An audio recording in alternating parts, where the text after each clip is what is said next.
दोस्तों मैं आज आपको बता रहा हूँ सेंट्रीफ्यूगल पंप किस तरीके से काम करता है।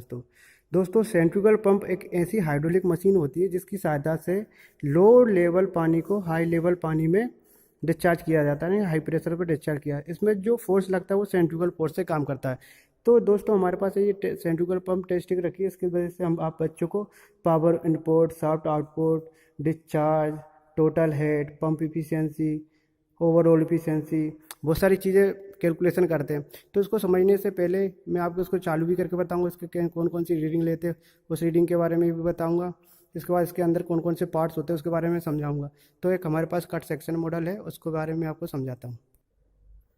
तो दोस्तों इसके अंदर कौन कौन से पार्ट्स होते हैं उसके बारे में, ये कट सेक्शन मॉडल है, इसके बाद में वहाँ पर समझाऊंगा आपको किस तरीके से रीडिंग लेते हैं। तो सबसे पहले ये इम्पेलर होता है, ये अंदर दिख रहा है, ये पूरा इम्पेलर होता है। इम्पेलर एक गोलाकार चक्ति की तरह होता है, उसके ऊपर बहुत सारी ब्लेड लगी रहती है, ये इम्पेलर होता है, ठीक है ना। इसी की वजह से वेलोसिटी जनरेट होती है और high pressure centrifugal force generate होता है और हाई प्रेशर पर डिस्चार्ज होता है। ये पूरा ओवरऑल केसिंग रहती है, ये ओवरऑल केसिंग क्या रहती है, इसके चारों तरफ को इसको केसिंग कर देते हैं कहीं पानी लीक ना हो, इसलिए ये ओवरऑल केसिंग रहती है। इसके बाद इसके अंदर जो सक्शन पाइप रहता है, ये दिख रहा है, ये पूरा सक्शन पाइप रहता है। इधर से पानी एंट्री करता है, सक्शन से एंट्री की, डिस्चार्ज से बाहर फेंकता है, तो हाई प्रेशर पे बाहर निकालता है। इसके बाद इस प्राइम मूवर लगा रहता है, ये दिख रहा है, ये पूरा ये प्राइम मूवर रहता है। ये क्या रहता है, एक पंप से कनेक्ट रहता है, पंप से कनेक्ट कर दो, ये घूमेगा, साथ साथ ये ब्लेड घूमी, इधर से पानी एंट्री किया, ब्लेड घूमी, सेंट्रीफ्यूगल फोर्स जनरेट हुआ और हाई प्रेशर पर डिस्चार्ज होता है। तो ये इसका कट सेक्शन मॉडल है। अब मैं आपको एक्सपेरिमेंट करके बताता हूँ उसके अंदर कौन कौन सा डिस्चार्ज प्रेशर रहता है, सक्शन प्रेशर रहता है। इसको हटाता हूँ, उसके बाद बताता हूँ आपको।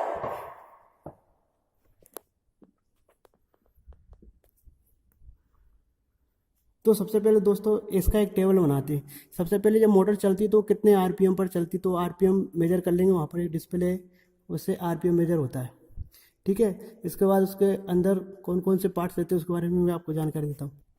दोस्तों हम इसमें जो जब एक्सपेरिमेंट करते हैं तो उसमें तीन चीज़ निकालते हैं।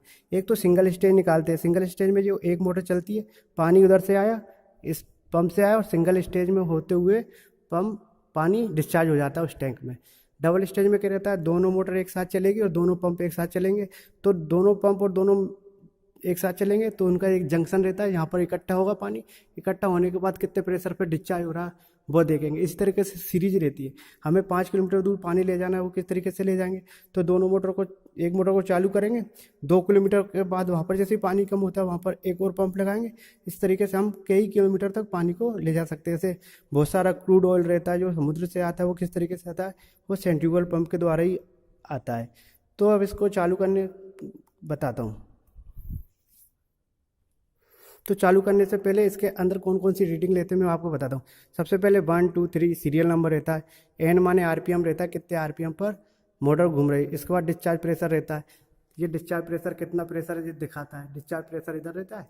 इसके बाद सक्शन प्रेशर ये रहता है, जब पंप चलेगा तो सक्शन प्रेशर कितना रहेगा, डिस्चार्ज प्रेशर कितना रहेगा, मैं इसके बारे में आपको पूरा बताऊँगा, ठीक है। ये सक्शन प्रेशर रहता है, ये डिस्चार्ज प्रेशर रहता है। इसके बाद H1 H2, जब इसका पानी का हाइट बढ़ जाता है तो कितना लेवल बढ़ रहा है, तो H1 H2 देखने के लिए इसकी स्केल लगी रहती है। इनिशियल लेवल देखने के लिए H1 H2 दिखाने के लिए इसका यूज किया जाता है। इसके बाद टाइम इन सेकंड, यानी 20 सेकंड में कितना हाइट लेवल बढ़ता है, 40 सेकंड में कितना लेवल बढ़ता है। इसके बाद टाइम इन पल्स, जब ये मोटर चलती है ना तो यहाँ पर एक मीटर लग रहा है, वो कितना एनर्जी कंज्यूम कर रहा है, तो हम इसकी एनर्जी कंज्यूम भी निकालते हैं। तो सबसे पहले मैं चालू करता हूँ पंप को, चालू करने के बाद पूरी रीडिंग लीजिए। मैंने चालू किया तो ये वाला पंप चालू हो गया।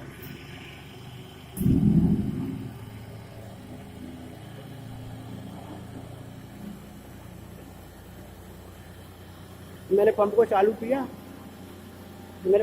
किया, तो उसका आरपीएम में भी 1800, जितने आरपीएम बढ़ा उतने अच्छा, तो मोटर घूम रही है, वहाँ पर एक सेंसर लग रहा था। अभी जो मोटर चल रही है वो 2234 आरपीएम पे चल रही है।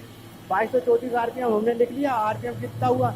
इसके बाद इसके अंदर हम देखते हैं कि इसका सक्शन प्रेशर कितना आ रहा है।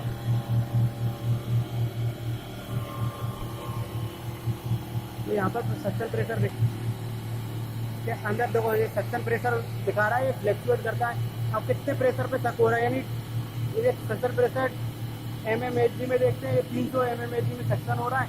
इसके बाद उसको डिस्चार्ज कितना हो, तो डिस्चार्ज प्रेशर आपको यहाँ दिखा रहा है। तो सक्शन प्रेशर बताया, डिस्चार्ज प्रेशर बताया। इसके बाद इसके अंदर जो पानी आ रहा है कितने लेवल पर आ रहा है। तो हम बहुत सारी चीज़ें देखने के लिए इस सेंट्रीफ्यूगल पंप का यूज़ किया जाता है। तो वहाँ से चला पानी, चलने के बाद मोटर घूमा, मोटर ने आरपीएम दिखा रहा है 2299। सक्शन प्रेशर मेजर कर लेते हैं, डिस्चार्ज प्रेशर मेजर कर लेते हैं।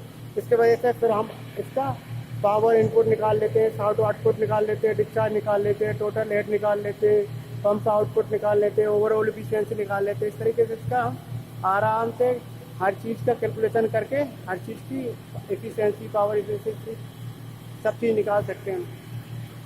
तो thank you for watching this video. मैं Prakash Kumar Saini, JP university Guna Madhya Pradesh. Thank you.